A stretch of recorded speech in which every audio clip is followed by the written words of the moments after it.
7h11 sur Europe 1. Dimitri Pavlenko, vous recevez ce matin le président de l'établissement public Rebâtir Notre-Dame de Paris. Bonjour Philippe Jost. Bonjour Dimitri. Bienvenue sur Europe 1. Merci d'être avec nous ce matin, ce lundi. C'est le premier anniversaire de la réouverture de Notre-Dame de Paris. Vous avez piloté sa restauration alors à partir de septembre 2023, après la mort du général Georges Lain qui avait entamé le processus. Alors, il suffit de se rendre sur le parvis de Notre-Dame aujourd'hui, de voir la file des visiteurs qui ne désemplit plus pour mesurer le succès populaire de cette restauration. Mieux que ça, je disais tout à l'heure, c'est une seconde résurrection que vous avez offert à Notre-Dame, Philippe Jost, vous et les milliers de personnes qui ont œuvré pendant 5 ans. C'est une œuvre collective. J'imagine que vous êtes un homme heureux un an plus tard, Philippe Jost. Oui, ce bonheur qui nous avait saisi et ému lors des cérémonies de réouverture, il y a juste un an, eh bien, il ne s'éteint pas. C'est toujours avec, je crois, le même enthousiasme que nous travaillons collectivement. Car vous l'avez bien dit, Dimitri, c'est une aventure collective, c'est une aventure humaine à plus de 2000 compagnons artisans d'art avec les architectes Philippe Villeneuve, Rémi Fromont, Pascal Prunet, avec toute mon équipe de l'établissement public. Nous avons fait quelque chose dont nous sommes très fiers. C'est quoi votre métier exactement, restaurateur en chef, Philippe Jost? Vous êtes coordinateur, parce que j'imagine que vous n'êtes pas forcément au fait de toutes les techniques des uns et des autres. Non, bien sûr, chacun a sa spécialité. Notre rôle à l'établissement public, on appelle ça maître d'ouvrage, et bien en fait c'est d'abord nous avons l'argent et nous passons les contrats, les marchés. Donc évidemment c'est le nerf de la guerre. Et tout ça à partir d'un objectif, et l'objectif il a été défini par le président de la République juste après l'incendie, 5 ans, rouvrir la cathédrale en 5 ans. Et donc nous, au quotidien, chaque matin nous nous levons, en nous rasant le matin, nous nous disons comment on fait pour avancer aujourd'hui, quels sont les obstacles à franchir, et c'est ce qui permet d'arriver au but. Alors racontez-nous, budget 846 millions, on sait qu'il en manque encore pour boucler l'entièreté des rénovations parce que ça, c'est une œuvre qui va se poursuivre, vous nous direz ce qu'il reste à faire.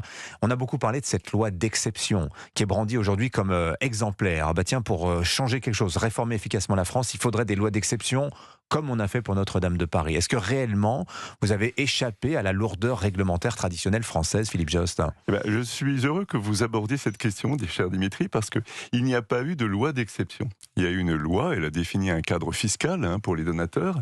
Elle a également prévu qu'on allait créer cet établissement public, si nécessaire pour tenir l'objectif. Mais nous avons appliquer la loi normale, commune, dans tous les grands domaines de notre action, notamment la commande publique, c'est-à-dire la passation des marchés, le respect du patrimoine, le respect du code du travail pour assurer la sécurité des ouvriers. Ce serait un comble de ne pas l'avoir respecté quand même. Mais écoutez, oui, notre objectif c'était, dans notre démarche, d'être exemplaire, et la Cour des comptes a bien voulu le relever, et je la remercie de l'avoir signalé ainsi. En fait, ce qui a été exceptionnel, c'est la mobilisation, l'état d'esprit dans lequel nous avons travaillé, c'est l'engagement de ces 2000 hommes, femmes, compagnons autour de nous. C'est ça qui a été exceptionnel, c'est l'unité, la confiance, la mobilisation, la proximité, l'amitié entre nous tous. Alors, la Cour des comptes a salué, vous l'avez dit, la bonne gestion du chantier. 846 millions d'euros, je disais.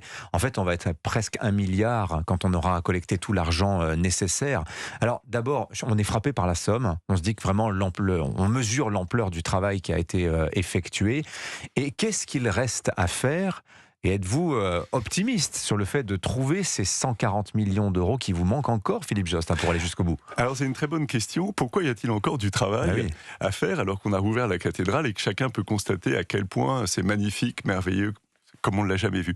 Eh bien parce que lorsque l'incendie l'a frappé en 2019, la cathédrale n'était pas en bon état dans beaucoup de ses parties, et notamment à l'extérieur, l'intérieur aussi, qui était sale. Elle faisait un peu mal au cœur quand même. Ça faisait très exactement, c'était quand même triste, un peu triste. Donc on a réparé tous les dégâts de l'incendie, la flèche se dresse, les toitures magnifiques avec leurs ornements, et puis cet intérieur qui est extraordinaire, qu'on lit l'émerveillement dans les yeux de tous les visiteurs. Alors qu'est-ce qui reste? Eh bien, en fait, je pourrais dire l'enveloppe extérieure du bâtiment, qui est en beaucoup d'endroits sale, avec des décors sculptés qui sont très dégradés, les intempéries, la pollution. Les grandes roses, certains grands vitraux, les 3 grandes roses de la cathédrale qu'il va falloir entièrement déposer, restaurer, protéger avec une verrière de doublage. Donc il reste tout ça à faire, et ça, par rapport à l'argent que nous avons actuellement réuni grâce à la générosité des donateurs. Je veux les remercier à nouveau. Combien 340 000 donateurs qui, en quelques heures, dans la nuit, à partir de la nuit du 15 avril 2019, ont donné plus que ce que nous avons utilisé pour rouvrir la cathédrale. Donc il nous reste aujourd'hui de l'argent pour entamer de nouvelles restaurations, mais il nous manque encore de l'ordre de 150 millions pour faire tout ce qu'on vient d'évoquer. Et je suis plutôt optimiste, confiant, parce que maintenant tout le monde sait à quel point Notre-Dame est un monument hors du commun, exceptionnel, aimé dans le monde entier, l'image de Paris, l'image de la France. Ouais. Et donc ce don, cet appel au don, vous le lancez, vous le renouvelez, Philippe Jost, sur Europe 1. Comment on peut faire pour aider Notre-Dame ? Eh bien, on peut tout simplement aller sur le site rebâtir-notre-dame-de-paris.fr et là, on peut donner pour que, dans quelques années, on soit allé jusqu'au bout et que Notre-Dame de Paris présente le visage qu'elle mérite de donner au monde entier. Il y a tant de sujets qu'on pourrait évoquer, celui du geste contemporain autour de ces vitraux remplaçant ceux de Viollet-le-Duc. Vous avez d'ailleurs un avis, vous, d'esthète sur ce sujet de ces vitraux contemporains. La commande est passée. De toute façon, ils se feront, ils seront présents dans la cathédrale. Je suis très confiant dans la réussite de ce projet. Confiant parce que le programme iconographique, c'est-à-dire le thème de ces vitraux, c'est la descente de l'Esprit Saint sur les apôtres et la Vierge Marie, peu après la résurrection du Christ. Les précautions qu'on a prises pour le respect du monument, ne pas choquer, s'insérer harmonieusement dans le monument, c'est une affaire de couleur, de technique traditionnelle. Et puis, l'humilité et la démarche de l'artiste, Claire Tabouret, qui est vraiment au service de la cathédrale, au service de la figuration de la Pentecôte. Et nous pouvons voir, et j'invite tous ceux qui s'intéressent à Notre-Dame de Paris, je sais qu'ils sont nombreux, à aller voir au Grand Palais l'exposition qui ouvre après-demain, le 10 décembre, pour 3 mois, et qui va présenter le projet finalisé de Claire Tabouret, c'est-à-dire les dessins à l'échelle grandeur nature, c'est assez spectaculaire, qui permettent de se rendre compte de la qualité de ce qui a été fait et je crois de l'enrichissement de la cathédrale qui va en résulter. Philippe Jost, est-ce que vous êtes croyant ? Est-ce que vous considérez que c'est important pour mener ce genre d'œuvre, celle que vous avez menée de la restauration de Notre-Dame ? Je n'hésite pas à dire que je suis croyant, oui, je suis un catholique convaincu.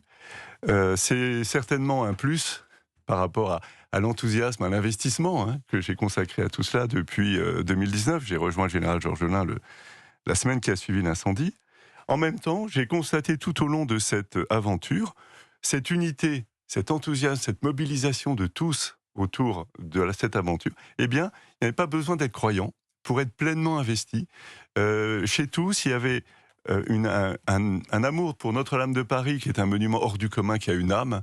Et puis, il y avait cette fierté de travailler sur ce monument. Et puis, ce respect du caractère cultuel du monument.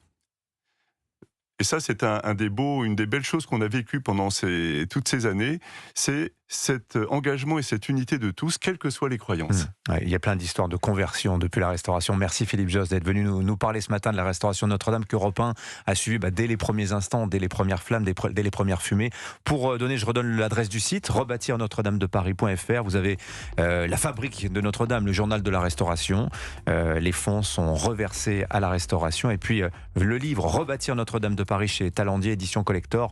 Là aussi, l'argent va à la restauration. Merci Philippe Jost d'être venu ce matin sur Europe 1. Bonne journée à vous. Merci Dimitri.